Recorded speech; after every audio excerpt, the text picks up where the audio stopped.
નમસ્તે, દેશ અને દુનિયાના આજના તાજા અને અગત્યના સમાચારોમાં આપનું સ્વાગત છે। આજના તાજા અને અગત્યના સમાચારો વિશે વાત કરવાની છે। તેમના પહેલા આપને મિત્રો જણાવી દઈએ કે વિડીયોને અંત સુધી જોતા રહેજો, જેથી કરીને મિત્રો આજના દરેક સમાચારો કામના છે જે તમને મળી જાય। અને મિત્રો ગુજરાતના રોજે રોજના જો તમે સમાચારો મેળવવા માંગતા હોય તો વિડીયોને એક લાઈક કરી ચેનલને મિત્રો જરૂરથી સબસ્ક્રાઇબ કરી લેજો। તો મિત્રો આજના પ્રથમ સમાચારો વિશે વાત કરીએ તો ધોરણ 9 થી લઈને 12 માં ભણતી કન્યાઓને મળશે 50,000 રૂપિયા સુધીની સહાય। જો તમે પણ મિત્રો હજી સુધી અરજી નથી કરી તો વહેલી તકે કરી લેજો। ગુજરાતમાં શિક્ષણને પ્રોત્સાહન આપવા માટે નમો લક્ષ્મી યોજના ચલાવવામાં આવી રહી છે અને આ યોજના હેઠળ મિત્રો 9 માંથી લઈ 12મા ધોરણની વિદ્યાર્થીઓને 50,000 રૂપિયા સુધીની આર્થિક સહાય પૂરી પાડવામાં આવશે। અને આ યોજનાનો મુખ્ય ઉદ્દેશ્ય કન્યા મિત્રો વિદ્યાર્થીઓને કોઈ પણ સ્થળેથી સારું શિક્ષણ મેળવવા માટે વાર્ષિક અને આર્થિક સહાય પૂરી પાડવાનો છે। ખાસ કરીને મિત્રો તમને જણાવી દઈએ કે આમાં કેટલાની સહાય મળવા પાત્ર છે, તો તમને મિત્રો જણાવી દઈએ કે આમાં કેટલી સહાય મળવા પાત્ર છે। તો નમો લક્ષ્મી યોજના હેઠળ ધોરણે મિત્રો 9મા અને 10મા ધોરણને વિદ્યાર્થીઓને મિત્રો વાર્ષિક 10,000 રૂપિયા હપ્તામાં આપવામાં આવે છે અને ખાસ કરીને મિત્રો 11મા ભણતી અને 12મા ધોરણને વિદ્યાર્થીઓને વાર્ષિક 15,000 રૂપિયાની સહાય છે તે મિત્રો મળવાની છે। તો આ સહાય મિત્રો હપ્તાઓમાં વિદ્યાર્થીઓના બેંક ખાતામાં જમા કરવામાં આવશે। આ યોજના મિત્રો વિદ્યાર્થીઓને ઉચ્ચ ગુણવત્તાયુક્ત શિક્ષણ મેળવવા માટે આર્થિક સહાય પૂરી પાડશે। જો તમે પણ મિત્રો હજુ સુધી નમો લક્ષ્મી યોજનામાં ફોર્મ નથી ભર્યો અને મિત્રો અરજી નથી કરી તો તમે પણ મિત્રો અરજી કરી લેવો। તો ખાસ કરીને મિત્રો જેમના ઘરમાં દીકરી હોય તેમને મિત્રો આ સહાય મળવા પાત્ર છે। ત્યાર પછીના સમાચારો વિશે વાત કરીએ તો વહાલી બહેનો પછી હવે ભાઈઓને પણ મળશે પૈસા। સરકાર ખાતામાં જમા કરશે 5,000 રૂપિયાની સહાય। તો ખાસ કરીને મિત્રો સરકાર હવે ફક્ત બહેનોનું જ નહીં પણ મિત્રો ભાઈઓનું પણ ધ્યાન રાખી રહી છે। અત્યાર સુધી મુખ્યમંત્રી લાડલી બહેન યોજના હેઠળ મિત્રો રાજ્યની તમામ મહિલાઓના ખાતામાં દર મહિને 1,500 રૂપિયા ટ્રાન્સફર કરવામાં આવતા હતા, પરંતુ હવે મુખ્યમંત્રી ડોક્ટર મોહન યાદવે પુરુષ અને યુવાનો માટે પણ એક મોટી યોજનાને જાહેરાત કરી દીધી છે। મુખ્યમંત્રીએ જાહેરાત કરી છે કે રજિસ્ટર્ડ ઉદ્યોગોમાં ઇન્ટર્નશીપ કરનારા યુવાનોને દર મહિને ₹5,000 રૂપિયાની નાણાકીય સહાય છે તે મિત્રો આપવામાં આવશે। તો મહિલાઓને ઇન્ટર્નશીપ માટે 6,000 રૂપિયા આપવામાં આવશે। ભોપાલના મિત્રો ઔદ્યોગિક વિસ્તારમાં મિત્રો 6 નવા એકમોને પણ શિલાન્યાસ સમારોહમાં તે મિત્રો દરમિયાન આ જાહેરાત કરવામાં આવી હતી। મોહન યાદવે મિત્રો જણાવ્યું છે કે સરકાર ઉદ્યોગો દ્વારા યુવાનોને રોજગારી પૂરી પાડવા માટે પણ કામ કરી રહી છે।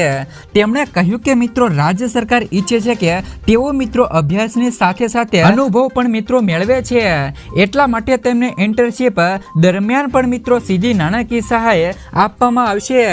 એટલું જ નહીં મિત્રો કેન્દ્ર સરકારે મધ્યપ્રદેશના યુવાનો માટે મિત્રો એક મોટો ખુશખબર પણ આપી છે। તો ખાસ કરીને મિત્રો જો કોઈ પણ યુવક પહેલીવાર નોકરીમાં જોડાશે તો તેમને મિત્રો કેન્દ્ર સરકાર દ્વારા 15,000 રૂપિયા સુધીનો રકમ છે તે મિત્રો આપવામાં આવશે। તો તમને મિત્રો જણાવી દે કે મધ્યપ્રદેશની અંદર બહેનોને મિત્રો એટલે કે રક્ષાબંધનના તહેવારો ઉપર બહેનોને 1,500 રૂપિયાની સહાય અને મિત્રો ભાઈઓને 5,000 રૂપિયા સુધીની સહાય છે તે મિત્રો આપવામાં આવી રહી છે। તો શું મિત્રો આવી યોજના શું મિત્રો બહેનોને પણ રક્ષાબંધનની અંદર ગુજરાતની અંદર પણ મિત્રો 1,500ની સહાય છે તે મિત્રો મળવી જોઈએ કે નહીં? ત્યાર પછીના સમાચારો વિશે વાત કરીએ તો રાજ્યના ખેડૂતો માટે આવ્યા સારા સમાચાર। મિત્રો ખેડૂતો માટે આઈએફસીએ સંકટ હરણ નામની યોજના શરૂ કરી છે, જેમાં ખાસ કરીને જો કોઈ ખેડૂત મિત્રો આઈએફસીઓ પાસેથી મિત્રો 25 થેલી યુરિયા ખાતર ખરીદે છે તો તેમને મિત્રો 1 લાખ રૂપિયાનો અકસ્માતિક વીમો અને નેનો યુરિયા અને ડીએપીની 200 બોટલ ખરીદે છે તો તેમને મિત્રો 2 લાખ રૂપિયા સુધીનો વીમો 1 વર્ષ માટે મફત અકસ્માતિક વીમો મળે છે। જે ખેડૂતોને મિત્રો ખેતી દરમિયાન જાનનું જોખમ વધારે રહેલ છે તેમના માટે આ યોજના આશીર્વાદ રૂપ છે અને આનો લાભ લેવા ખાતર ખરીદેલ સ્લીપ મિત્રો જરૂરી છે। ત્યાર પછીના સમાચારો વિશે વાત કરીએ તો આજે મિત્રો 3 જિલ્લામાં રેડ એલર્ટ. ખાસ કરીને મિત્રો હવામાન વિભાગ દ્વારા 3 જિલ્લામાં આજે રેડ એલર્ટ આપવામાં આવ્યું છે, જેમાં ખાસ કરીને અરવલ્લી છે, મહીસાગર છે અને સાબરકાંઠા જિલ્લામાં હવામાન વિભાગે રેડ એલર્ટ આપ્યું છે. તો આ ઉપરાંત મિત્રો બનાસકાંઠા, પાટણ, મહેસાણા, સુરેન્દ્રનગર, દાહોદ, પંચમહાલ, છોટા ઉદેપુર, નર્મદા, નવસારી, વલસાડ તેમજ મિત્રો દમણ અને દાદરા નગર હવેલીમાં છૂટો છવાયો સ્થળોએ અતિ ભારે વરસાદ વરસવાને લઈને ઓરેન્જ એલર્ટ આપવામાં આવેલ છે. તો વડોદરા, ભરૂચ, સુરત, તાપી અને ડાંગમાં છૂટો છવાયો સ્થળોએ ભારે વરસાદ વરસવાને લઈને યલો એલર્ટ આપવામાં આવ્યું છે. ત્યાર પછીના સમાચારો વિશે વાત કરીએ તો ભારે આગાહી તો હજી મિત્રો બાકી છે. રાજ્યમાં હાલ મિત્રો વરસાદી માહોલ જામ્યો છે, ત્યાં ફરી મિત્રો અંબાલાલ પટેલે આગાહી સામે આવી છે.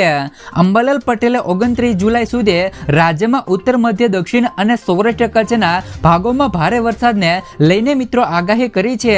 બંગાળની ખાડીમાં સર્જાયેલ મિત્રો સાયક્લોનિક સર્ક્યુલેશન અને અન્ય સિસ્ટમના કારણે વરસાદી માહોલ છવાયો છે.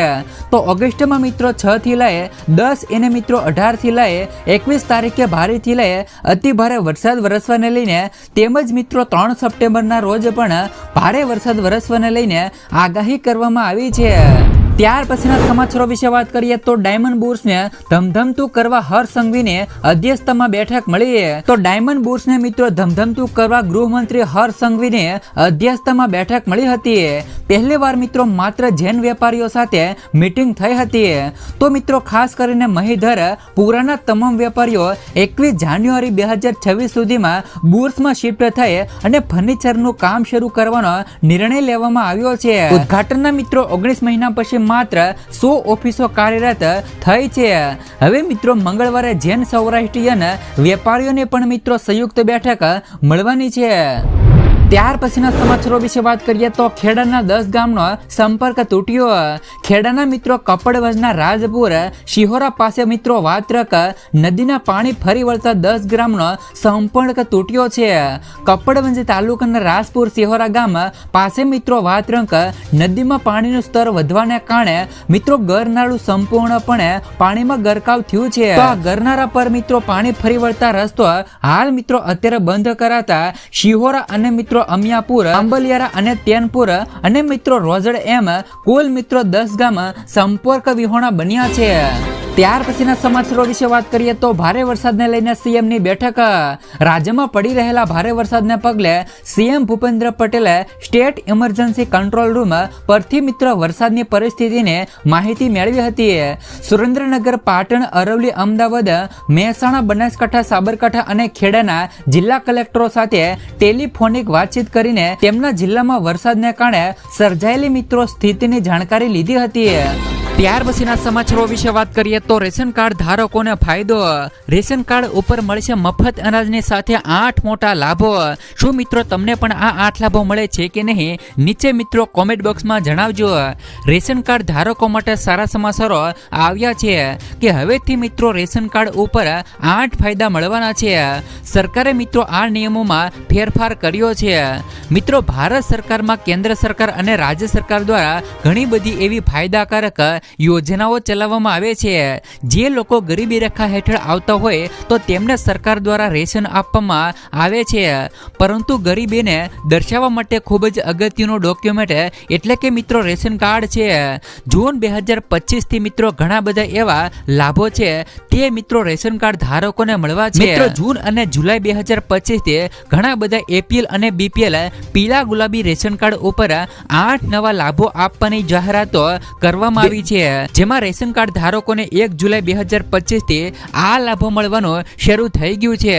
તમને મિત્રો જણાવી દઈએ કે રેશન કાર્ડ ધારકોને દર મહિને 1000 રૂપિયાની સહાય છે તે પણ મિત્રો મળવાની છે. દેશમાં અન્ય રાજ્યોની જેમ ઉત્તર પ્રદેશમાં પણ 3 મહિનાનું એડવાન્સ રેશન મળવાનું શરૂ થઈ ગયું છે. સરકારે મિત્રો તારીખો બદલીને 25 મે થી એડવાન્સ રેશન આપવાનું શરૂ કરી દીધું છે. તો મિત્રો 1 જૂન અને 1 જુલાઈ બાદ રેશન કાર્ડ ઉપર રેશન લેવાની મિત્રો 9 પ્રકારની ખાદ્ય સામગ્રી આપવામાં આવે છે। તો આ સિવાય મિત્રો જો કોઈની પાસે રેશન કાર્ડ નથી તો તેમને પણ ફિંગરપ્રિન્ટ અને ઓટીપી દ્વારા રેશન મળી શકશે। ત્યાર પછી મિત્રો રેશન કાર્ડ ધારકોને હવે વન નેશન વન રેશન કાર્ડની પણ સુવિધા મળવાની છે। આ સુવિધા સાથે મિત્રો પ્રવાસી મજૂરો પણ દેશમાં કોઈ પણ ભાગમાં તેમના કાર્ડથી રેશન મેળવી શકશે। ત્યાર પછી મિત્રો હવે રેશન કાર્ડના આધારે 5 લાખ રૂપિયા સુધીનો હેલ્થ વીમો છે તે પણ ઉપલબ્ધ થશે। આનાથી મિત્રો ગંભીર બીમારી કે અકસ્માતના કિસ્સામાં નાણાકીય બોજ ઓછો થશે। રેશન કાર્ડ ધારકોને વાર્ષિક 6 અને 8 સિલિન્ડર સુધીની મિત્રો સબસિડી સીધે તેમના બેંક એકાઉન્ટમાં મળવાની છે। તો ઉજ્જવલા યોજના હેઠળ મિત્રો મહિલાઓને એક્સ્ટ્રા લાભો છે તે પણ આપવામાં આવશે। તો દેશના ઘણા રાજ્યોમાં સરકાર મહિલાઓને આર્થિક લાભ આપવા માટે યોજનાઓ ચલાવી રહી છે, જેમાં મિત્રો 2000 થી લઈ 2500 રૂપિયા સુધીની રકમ પણ હવે રેશન કાર્ડમાં મળી શકે છે। પરંતુ આનો લાભ તે મહિલાઓને મળશે જેમની પાસે મિત્રો પોતાનું રેશન કાર્ડ છે। ત્યાર પછીના સમાચારો વિશે વાત કરીએ તો ખેડૂતોને મળશે 1 લાખ રૂપિયા સુધીની પુરસ્કાર રકમ। મિત્રો રાજ્યમાં કૃષિ ક્ષેત્રે ઉત્સાહી અને પ્રગતિશીલ ખેડૂતો કે જેઓ પોતાની આગવી કોઠાસૂઝથી ખેતીની વિકાસમાં નવીનતા લાવવા તેમજ મિત્રો નવી ટેકનિક રજૂ કરવા માટે કાર્ય કરે છે, તો આવા ખેડૂતોને પ્રોત્સાહન આપવા માટે સરદાર પટેલ કૃષિ સંશોધન પુરસ્કાર યોજના અંતર્ગત રૂપિયા 1 લાખ રૂપિયા સુધીના રોકડ પુરસ્કાર આપી અને સન્માન કરવામાં આવશે। ખેડૂતોને જુદી જુદી 5 કેટેગરીમાં સરદાર પટેલ કૃષિ સંશોધન પુરસ્કાર આપવામાં આવે છે। દરેક જિલ્લામાંથી ખેડૂતો આ માટે અરજી કરી શકે છે। અગાઉ આ યોજનામાં રાજ્યમાં 5 પ્રગતિશીલ ખેડૂતોને જુદી જુદી કેટેગરીમાં રૂપિયા 51,000નું ઇનામ આપવામાં આવતું હતું। હવે તે રકમ ડબલ કરી દેતા હવે ખેડૂતોને રૂપિયા 1 લાખ રૂપિયાનો રોકડ પુરસ્કાર આપવામાં આવશે। તો આગવી કોઠાસૂઝથી કૃષિ ક્ષેત્રે આગવી સિદ્ધિ પ્રદાન કરેલા ખેડૂતોએ આ યોજનાનો લાભ લેવા જિલ્લા ખેતીવાડી અધિકારીને નિયત નમૂનામાં અરજી કરવાની રહેશે। અરજી ફોર્મ ખેતી નિયામકને વેબસાઇટ પર મિત્રો ઉપલબ્ધ છે। આ યોજના વિશે વધુ જાણકારી મેળવવા જિલ્લા પંચાયત અને ખાતે જે પણ મિત્રો જિલ્લા ખેતીવાડી અધિકારીનો સંપર્ક કરવાનો રહેશે। ત્યાર પછીના સમાચારો વિશે વાત કરીએ તો આજે જ મિત્રો અરજી કરી લો 3000 રૂપિયાની સહાય ખેડૂતોને। મિત્રો દેશમાં ઘણા એવા ખેડૂતો છે કે જેમને 60 વર્ષની ઉંમર પછી ઘણી આર્થિક સમસ્યાઓનો સામનો કરવો પડે છે, તો ખેડૂતોની આ સમસ્યાને ધ્યાનમાં રાખીને કેન્દ્ર સરકારે પીએમ કિસાન માનધન યોજના શરૂ કરી છે। કેન્દ્ર સરકાર દ્વારા દેશના ખેડૂતો માટે ઘણી મોટી યોજનાઓ ચલાવવામાં આવી રહી છે। આ યોજનાનો ઉદ્દેશ મિત્રો ખેડૂતોની આવક વધારવાનો અને આર્થિક સ્તરે તેમના ભવિષ્યને સુરક્ષિત રાખવાનો છે। દેશમાં ઘણા એવા ખેડૂતો છે જેઓ મિત્રો 60 વર્ષની ઉંમર પછી અનેક પ્રકારની આર્થિક સમસ્યાઓથી પરેશાન છે, તો ખેડૂતોની આ સમસ્યાને ધ્યાનમાં રાખીને કેન્દ્ર સરકારે પીએમ કિસાન માનધન યોજના શરૂ કરી છે। આ યોજના હેઠળ મિત્રો ખેડૂતોને 60 વર્ષની ઉંમર પછી દર મહિને 3000 રૂપિયાનું પેન્શન મળવાનું શરૂ થશે। દેશના ઘણા ખેડૂતો આ યોજનામાં અરજી કરી અને રોકાણ પણ કરી રહ્યા છે।